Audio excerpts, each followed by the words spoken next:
নমস্কাৰ পুনৰ এখন মডেল কুৱেশ্যন পেপাৰ লৈ আপোনালোকৰ মাজত মই উপস্থিত হৈছোঁ বিশ্বাসী বন্ধু সকলোকে স্বাগতম জনাইছোঁ আমাৰ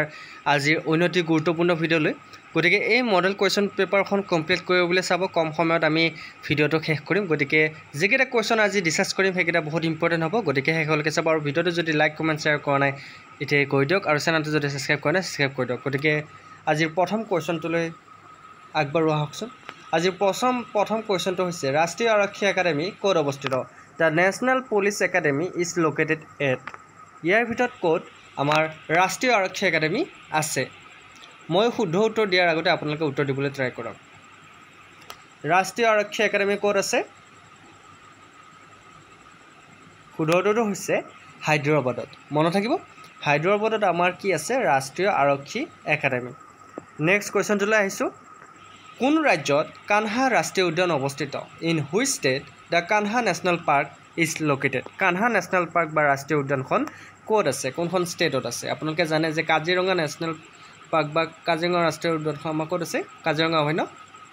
আমাৰ অসমত আছে ঠিক তেনেকৈ কানহা ৰাষ্ট্ৰীয় উদ্যান ক'ত আছে কাৰেক্ট এনচাৰটো হৈছে মধ্যপ্ৰদেশত আছে ক'ত আছে মধ্যপ্ৰদেশ নেক্সট কুৱেশ্যনটোলৈ আহিছোঁ কোনটো ভাৰতৰ আটাইতকৈ ডাঙৰ ডাকঘৰ which one is the largest post office in India বহুত ইম্পৰ্টেণ্ট কুৱেশ্যন কিন্তু এই মডেল কুৱেশ্যন পেপাৰখন লগ বন্ধুকো শ্বেয়াৰ কৰিব আৰু যদি পেপাৰখন প্ৰয়োজন হয় আমাৰ টেলিগ্ৰাম চেনেলত জইন হৈ ল'ব কোনটো ভাৰতৰ আটাইতকৈ ডাঙৰ ডাকঘৰ ইয়াৰ ভিতৰত কোনটো আটাইতকৈ ভাৰতৰ ডাঙৰ ডাকঘৰ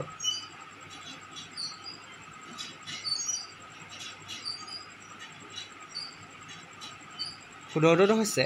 মুম্বাই জিপিঅ হৈছে ভাৰতৰ আটাইতকৈ ডাঙৰ ডাকঘৰ নেক্সট কুৱেশ্যনটোলৈ আহিছোঁ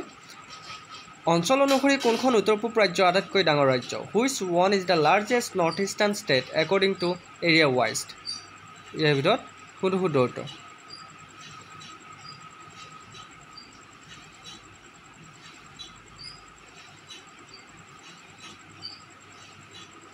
শুদ্ধ উত্তৰ হৈছে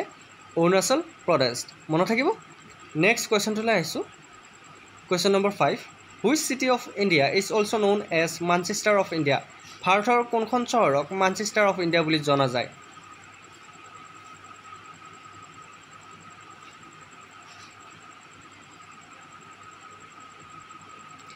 ইয়াৰ কাৰেক্ট এনচাৰটো হৈছে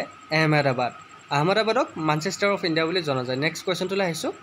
which one of the following state is the largest producer of lignite coal তলৰ কোনখন ৰাজ্যই লিগনাইট কয়লাৰ সৰ্বাধিক উৎপাদন কৰে lignite coal which one of the following state is the largest producer of lignite coil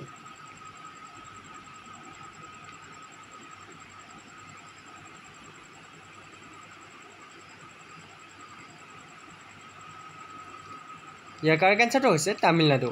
next কুৱেশ্যনটোলৈ আহিছোঁ ভাৰতত কোন বছৰত দুৰ্যোগ ব্যৱস্থাপনা আইন প্ৰণয়ন কৰা হৈছিল the disaster management act was enacted in India in the year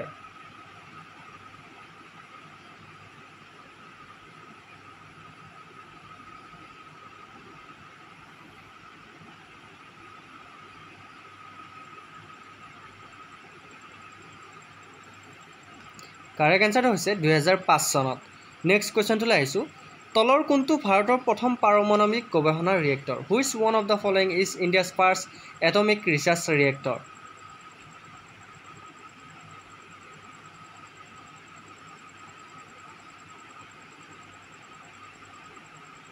correct এনচাৰটো হৈছে Apsara option B is right answer next কুৱেশ্যনটোলৈ আহিছোঁ in which state of India the archaeological site Hampi is located ভাৰতৰ কোনখন ৰাজ্যত প্ৰত্নতান্ত্ৰিক স্থান হাম্পি অৱস্থিত হাম্পি কোনখন ৰাজ্যত অৱস্থিত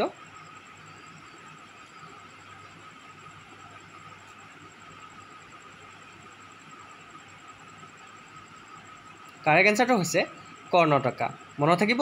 নেক্সট কুৱেশ্যনটোলৈ আহিছোঁ which city of India is also' known as silicon valley of India ভাৰতৰ কোনখন চহৰক চিলিকন ভেলী অফ ইণ্ডিয়া বুলি জনা যায় বহুত ইম্পৰ্টেণ্ট কুৱেশ্যন আকৌ এবাৰ কৈছোঁ ভাৰতৰ কোনখন চহৰক চিলিকন ভেলী অফ ইণ্ডিয়া বুলি জনা যায় ইয়াৰ ভিতৰত কোনখন চহৰ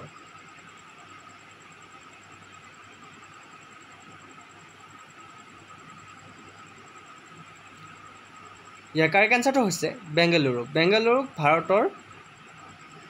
সিলিকন ভ্যালি অফ ইন্ডিয়া বুলি জনা যায় মনত থাকিব নেক্সট কুৱেশ্যনটোলৈ আহিছোঁ নেক্সট কুৱেশ্যনটো অকণমান গুৰুত্ব দিব তুংগভদ্ৰ আৰু ভীমা কোনখন নদীৰ উপনৈ Tungabhadra and Bhima are the tributaries of ইয়াৰ ভিতৰত কোনখন নদীৰ উপনৈ তুংগভদ্ৰ আৰু ভীমা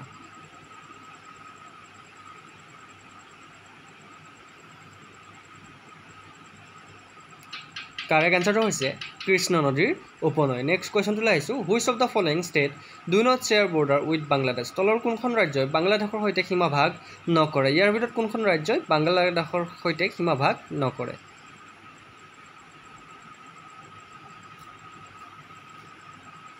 কাৰেক্ট এনচাৰটো হৈছে মণিপুৰ নেক্সট কুৱেশ্যনটোলৈ আহিছোঁ which one is the longest national highway of India কোনটো ভাৰতৰ আটাইতকৈ দীঘল ৰাষ্ট্ৰীয় ঘাইপথ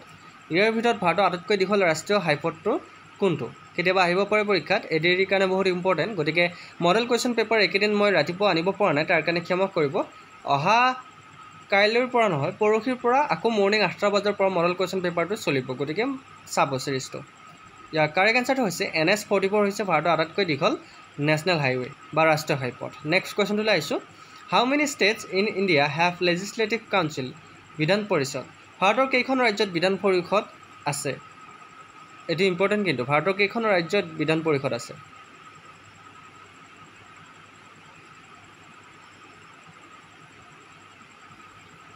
কাৰেক্ট এনচাৰটো হৈছে 6খন ৰাজ্যত বিধান পৰিষদ আছে নেক্সট কুৱেশ্যনটোলৈ আহিছোঁ the largest source of power supply in India is ভাৰতৰ বিদ্যুৎ যোগানৰ সৰ্ববৃহৎ উৎস কি আমাৰ ভাৰতত যে বিদ্যুৎ যোগান হয় বা বিদ্যুৎ আমি পাওঁ ইয়াৰ সৰ্ববৃহৎ উৎস কি বা ক'ৰ পৰা আহে আমি বিদ্যুৎ ক'ৰ পৰা পাওঁ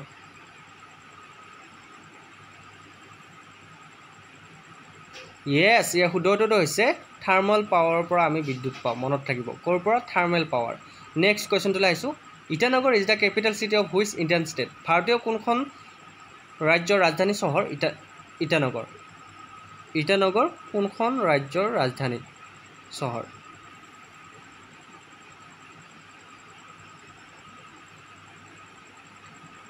কাৰেক্ট এনচাৰটো হৈছে অৰুণাচল প্ৰদেশ নেক্সট কুৱেশ্যনটোলৈ আহিছোঁ which industry in India is the maximum consumer of water ভাৰতৰ কোনটো উদ্যোগে পানীৰ সৰ্বাধিক গ্ৰাহক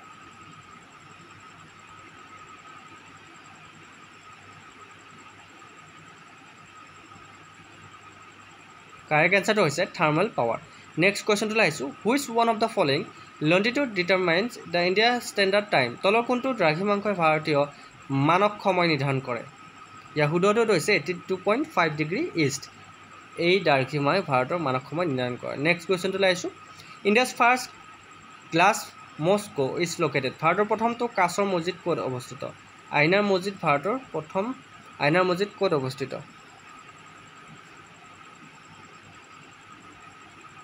কাৰেক্ট এনচাৰটো হৈছে শ্বিলং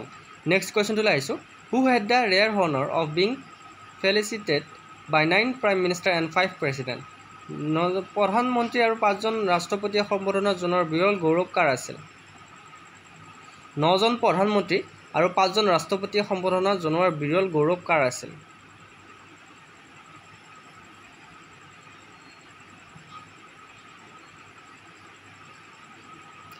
ইয়াৰ শুদ্ধটো হৈছে গংগুবাই হাংগালৰ নেক্সট কুৱেশ্যনটোলৈ আহিছোঁ when the Telegram service was first made available to the public in India ভাৰতত কেতিয়া প্ৰথমবাৰৰ বাবে টেলিগ্ৰাম সেৱা জনসাধাৰণৰ বাবে উপলব্ধ কৰা হৈছিল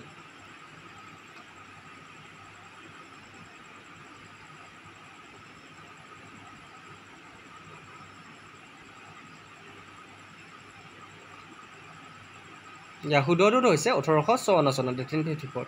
নেক্সট কুৱেশ্যনটোলৈ আহিছোঁ when the Indian military academy was establish ভাৰতীয় সামৰিক একাডেমি কেতিয়া প্ৰতিষ্ঠা হৈছিল ভাৰতৰ সামৰিক একাডেমি কেতিয়া প্ৰতিষ্ঠা হৈছিল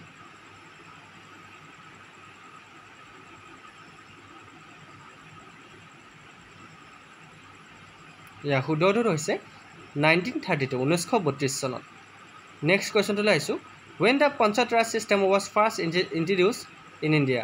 ভাৰতত প্ৰথম কেতিয়া পঞ্চায়তী ৰাজ ব্যৱস্থা প্ৰৱৰ্তন হৈছিল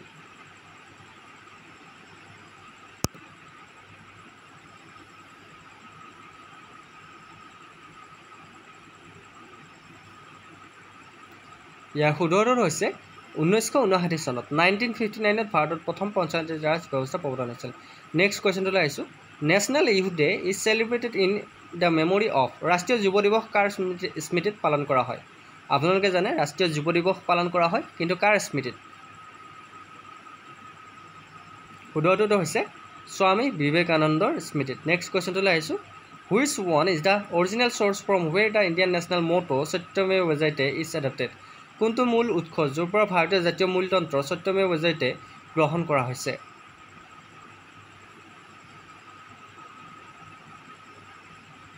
ইয়াৰ কাৰেক্ট এনচাৰটো হৈছে মুণ্ডক উপনিষদৰ পৰা তো আজি আমাৰ 25টা কোৱেশ্চন লৈ আহিছিলোঁ মডেল কুৱেশ্যন পেপাৰ 25 নম্বৰ ভিতৰত কোনে কিমান নম্বৰ পালে মোক জনাব 25ৰ ভিতৰত কোনে 25 পালে যদি কোনোবাই 25 পাবলৈ সক্ষম হৈছে শুদ্ধকৈ মোক কমেণ্ট কৰিব মই নেক্সট ভিডিঅ'ত তেওঁৰ নামটো মই ল'ম চ' আমাৰ মডেল কুৱেশ্যন পেপাৰ চিৰিজটো আজি ইমানটা সমাপ্ত কৰিছোঁ অন্য এটি ভিডিঅ'লৈ আকৌ সকলোকে স্বাগতম জনাই জয় হিন্দ জয় অসম